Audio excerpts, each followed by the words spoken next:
BFM Business présente Edwige Chevrillon, la grande interview. Bonsoir à tous, bienvenue dans cette grande interview. On va parler de course, non pas de course aux élections, mais de course automobile. Car vous savez, peut-être le week-end prochain, c'est les 24 heures du Mans. Mes invités, parce qu'ils sont deux, sont les patrons d'une entreprise qu'on connaît peu, qui s'appelle Oreca. Et pourtant, c'est vraiment le plus beau fleuron de l'industrie automobile en France. Bonsoir, Hugues de Chonac. Bonsoir. Merci d'être avec nous. Vous êtes le président fondateur du groupe Oreca. Bonsoir, Raphaël de Chonac. Bonsoir. Vous êtes le fils et vous êtes le vice-président d'Oreca. Oreca, c'est incroyable parce que c'est une histoire, c'est une ETI française comme on en a assez peu. Vous avez maintenant 50 ans d'existence. Quand on parle d'Oreca, à ceux qui connaissent le sport automobile, tout le monde dit « mais bien sûr, enfin, vous êtes très respecté ». Vous êtes français, vous n'êtes pas italien, même si vous travaillez beaucoup avec Ferrari. Vous travaillez avec tous les plus grands constructeurs du sport automobile. Expliquez-nous, Hugues du Chômage, je commence par vous, parce que c'est vous qui avez fondé Oreca. Comment est-ce que vous avez réussi à survivre dans ce monde d'égos, de géants? Enfin, il suffit de regarder un Grand Prix pour comprendre qu'on n'est pas au pays des bisounours. Alors, je pense que le mot que vous avez utilisé, survivre, est un bon mot, parce que c'était un parcours qui n'est pas facile, mais moi j'ai été très fortement aidé, parce que je suis un passionné. Je suis un passionné, une puissance de la passion qui m'a aidé à surmonter beaucoup de choses. Et puis ce qui a été, je dirais, la clé de la réussite d'Oreca, c'est depuis le début, on a gagné dans toutes les disciplines du sport automobile dans lesquelles on a été. On a fait du rallye raid, du circuit, les 24 heures du Mans évidemment, et on a toujours gagné. Et donc petit à petit, le respect est venu vis-à-vis d'Oreca parce qu'on reconnaissait les qualités de l'entreprise. 500 victoires en course, dont 5 titres de champion du monde. Et puis vous avez un site, ça va... C'est des noms qui parlent à Manicourt, bien sûr, circuit Paul Ricard, Indianapolis, parce que ça, on en parlera, parce que c'est vraiment ce que vous espérez. Enfin, c'est l'avenir peut-être d'Oreca, c'est de l'autre côté des États-Unis. Et puis l'ouverture d'un nouveau technocentre, Raphaël de Chonac. Tout à fait. C'est, je dirais, une fantastique vitrine de communication et une fantastique vitrine technologique pour le groupe. 8000 m², c'est un investissement de plusieurs millions que l'on a décidé de faire depuis plusieurs années, parce que c'est vrai que les constructeurs aujourd'hui exigeaient aussi qu'un opérateur comme Oreca puisse véritablement les accompagner avec les plus hautes technologies. Donc c'est vrai que, vous en parliez tout à l'heure, Ferrari est aujourd'hui un des constructeurs avec qui on collabore, avec qui on est en train de véritablement développer. Mais oui, attendez, vous faites plus que collaborer avec Ferrari, parce que c'est vous qui assemblez les Ferrari, non? C'est fou. Tout à fait. Tout à fait. Et vous n'êtes pas italien? Sans être italien, c'est quelque chose qui a été d'extraordinaire, qui s'est fait il y a 2 ans. Ferrari a lancé un appel d'offres européen et en principe, il travaille toujours avec des entreprises italiennes. Ça faisait 40 ans qu'il travaillait avec une entreprise italienne. Et puis là, ils ont décidé de choisir une entreprise française. Donc ça représente une très grande fierté, mais évidemment pour nous. Mais en plus, si vous voulez, pour moi, Ferrari, depuis petite enfance, c'est le mythe, c'est complètement mythique. Et de pouvoir un jour imaginer que le logo Ferrari allait être à côté du logo Oreca, c'était quelque chose d'extraordinaire. On a remporté cet appel d'offres. On a un très très gros travail à faire pour eux, avec un contrat sur la durée en même temps. Et depuis 2 ans maintenant, on s'entend merveilleusement bien avec eux, donc c'est en plus une réussite. Et puis après, on parlera avec vous, Raphaël de Chonac, de toutes les diversifications côté événementiel, Fédération française de rugby, et puis l'Olympique de Marseille, parce que vous avez non pas des attaches marseillaises, mais votre technocentre et le site, un des sites d'Oreca, évidemment, est près du circuit Paul Ricard. Moi, j'ai une question pour vous deux, je ne sais pas qui répondra. On est évidemment tous un peu sous le choc après l'annonce du président Macron de cette dissolution, de toutes les alliances qui sont en train de se faire ou de se défaire. Bruno Le Maire, ce matin, sur BFM TV, chez nos confrères de BFM TV, il a dit au patron, mouillez-vous, mouillez le maillot. J'appelle un peu un sursaut du patronat. Vous êtes des chefs d'entreprise français, emblématiques dans votre secteur. Je ne sais pas, Hugues de Chonac, est-ce que vous êtes prêt à mouiller le maillot? Est-ce que vous trouvez que... Comment vous réagissez? Je réagis tout de suite en disant c'est quand même... alors pardonnez, c'est quand même un petit peu étrange que Bruno Le Maire tout d'un coup dise mouiller le maillot, alors que ça fait un certain nombre d'années qu'on mouille le maillot, qu'on développe l'entreprise, que on fait du made in France, on exporte, etc. Là, on n'a vraiment pas beaucoup de nouvelles du gouvernement ni de ses principaux ministres. Et là, tout d'un coup, il se passe quelque chose et Bruno Le Maire dit mouiller le maillot, alors que nous, on le mouille et d'habitude, ils ne sont pas vraiment là. Donc, je suis réservé sur sa demande. Moi, c'est cash, ça. Raphaël Chonac, vous partagez la position de votre père. Oui, tout à fait. Non, je pense qu'il faut être très factuel. On a créé depuis 2 ans 100 emplois. Aujourd'hui, on est pas loin de 400 personnes. Donc, 100 sur 400, je vous laisse faire le calcul. Je pense que le jeu, on le joue totalement. Je vous parlais tout à l'heure du Technocentre, où c'est plusieurs millions d'euros que l'on a investi justement pour upgrader notre outil technologique. Et je pense qu'aujourd'hui, des entreprises comme Horeca, il y en a bon nombre, mouillent le maillot depuis très longtemps. Ça, Hugues a raison de le souligner, et on va continuer à le faire. C'est-à-dire que la survie d'entreprises comme les nôtres, c'est d'investir et c'est de prendre des risques. Parce que nous, on prend des risques tous les jours. Oui.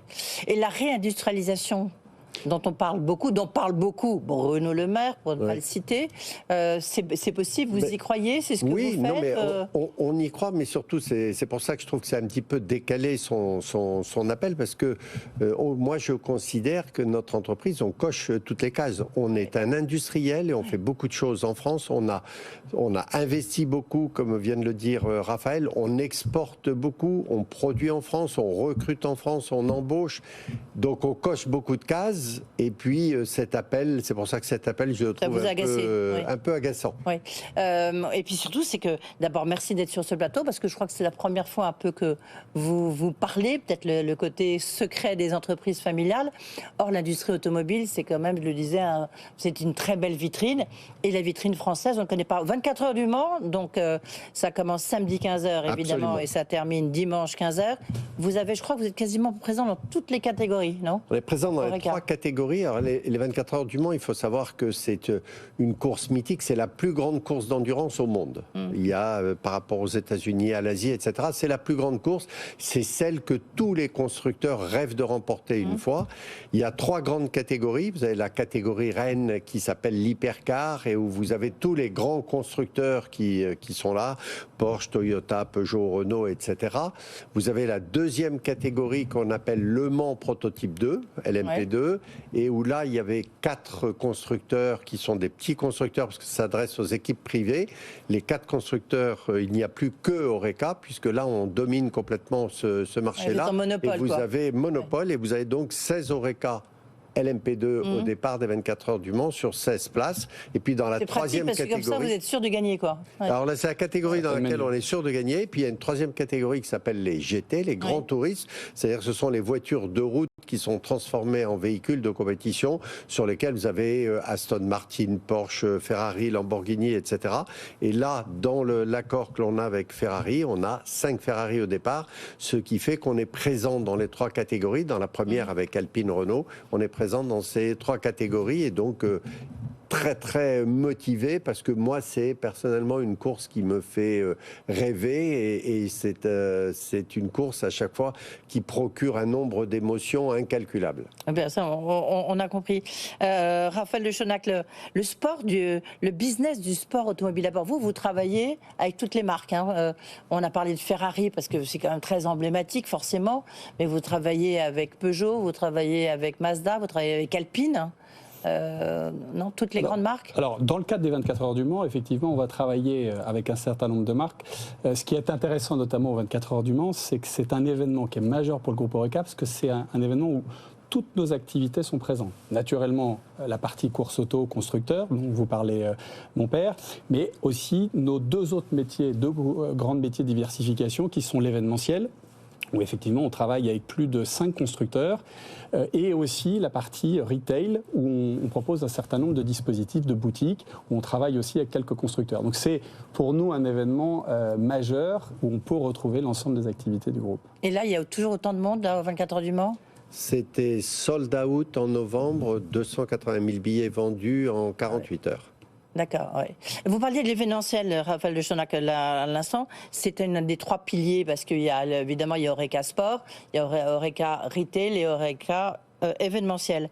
Vous travaillez aussi dans le rugby, puisque vous avez justement fait des développements avec la Fédération française de rugby. Vous travaillez aussi avec l'Olympique de Marseille. Vous ne travaillez pas avec le PSG, c'est assez bizarre, non? On ne peut pas faire les deux. On ne peut pas faire les deux. On peut pas faire les deux, oui. L'Olympique de Marseille. Alors, pour effectivement réexpliquer un tout petit peu la stratégie, aujourd'hui, en fait, on adresse 3 types de secteurs d'activité. Le sport automobile, oui, que vous comprenez naturellement, l'automobile, et depuis peu maintenant l'univers du sport. Et pour ça, on s'appuie sur 3 métiers. Naturellement, le rôle et le métier de constructeur dont vous parlez, mon père. Et on a développé 2 autres métiers dont je parlais juste avant, qui sont le retail e-commerce et la partie événementielle. Très rapidement, sur la partie retail e-commerce, comme vous l'avez expliqué au départ, on a naturellement décidé de complètement s'impliquer dans l'univers du motorsport et de devenir une enseigne de e-commerce majeure. Aujourd'hui, on est un des leaders en Europe. Et si vous allez sur horecastore.com, vous retrouvez tout ce qu'il faut pour le pratiquant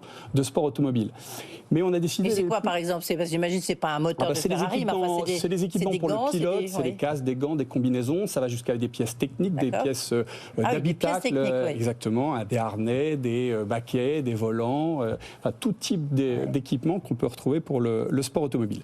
Et en fait, on a décidé d'aller un petit peu plus loin et on a modélisé une offre e-commerce qu'on a été proposée à des constructeurs automobiles qui cherchaient des opérateurs pour vendre leurs produits de merchandising.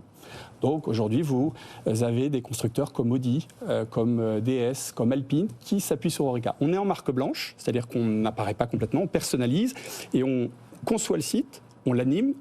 On s'occupe parfois aussi du sourcing produit et on s'occupe de tout ce qu'on appelle la supply, c'est-à-dire tout ce qui est livraison et stockage.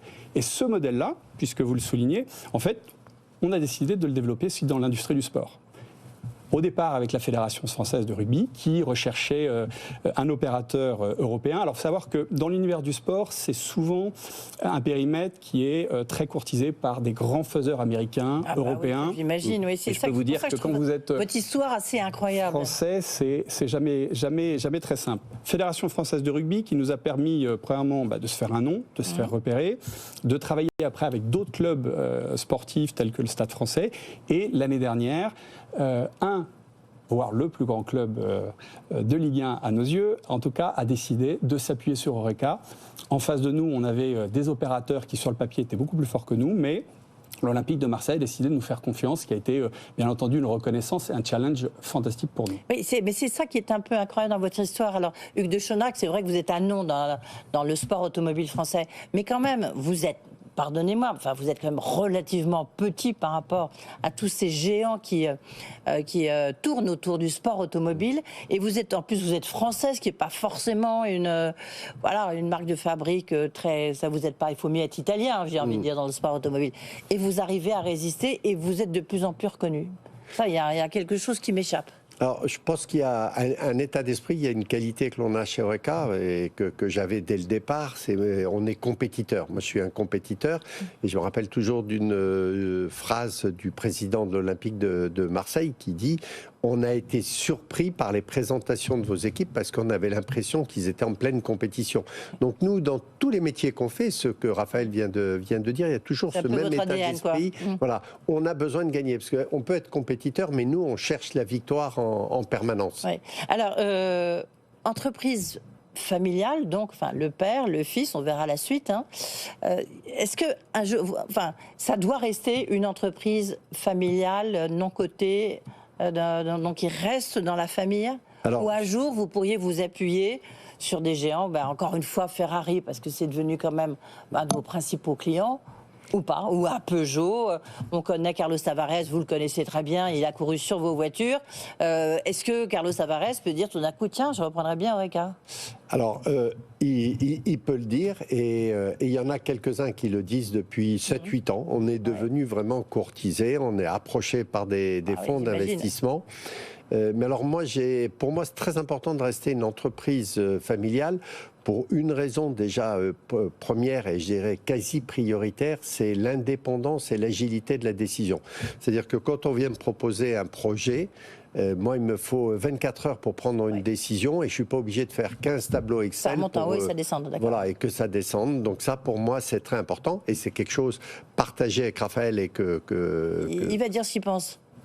Vous êtes d'accord, Raphaël, ou pas, même si votre père est à côté de vous? Je partage, ça fait 20 ans qu'on travaille ensemble, donc ça fait partie des sujets dont on parle régulièrement. Je pense que c'est très important d'avoir son indépendance et son agilité, c'est même un luxe et un privilège. Bien entendu, on a parfois certaines décisions à prendre, on va peut-être un petit peu moins vite parce qu'on a les moyens que l'on a, mais je pense que c'est aussi ce qui fait partie de la croissance et de la réussite d'Horeca. Alors justement, en conclusion, j'ai gardé pas le meilleur pour la fin, mais enfin, l'avenir peut-être, c'est Indianapolis.